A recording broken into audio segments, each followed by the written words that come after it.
ในระหว่างวันที่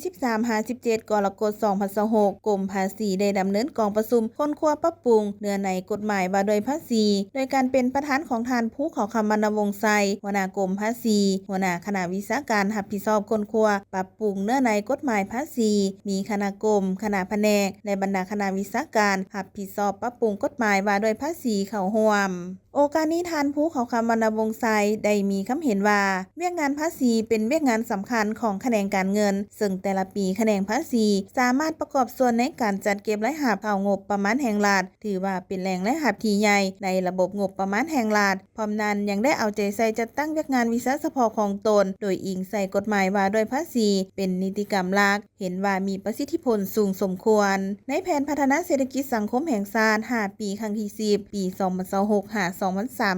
ได้กำหนด6เป้าหมายใหญ่ล้วนแต่ติดพันกับการพัฒนาเวียกงานภาษีโดยเฉพาะแม่นเป้าหมายการสร้างเศรษฐกิจเอกราชเป็นเจ้าตนเองฉะนั้นการปรับปรุงกฎหมายว่าด้วยภาษีครั้งนี้ต้องนำเอาเนื้อในสำคัญแผนพัฒนาเศรษฐกิจสังคมมาผันขยายเข้าในกฎหมายให้ครบถ้วนท่านประธานกองประชุมได้กล่าวเติมอีกว่าการปรับปรุงกฎหมายฉบับนี้ต้องได้ปรับปรุงทั้งโครงสร้างและเนื้อในคาดว่าจะให้สำเร็จภายใน1ปีเพื่อเสนอต่อกองประชุมสมัยสามัญของสภาแห่งชาติพิจารณารับรองในกลางปี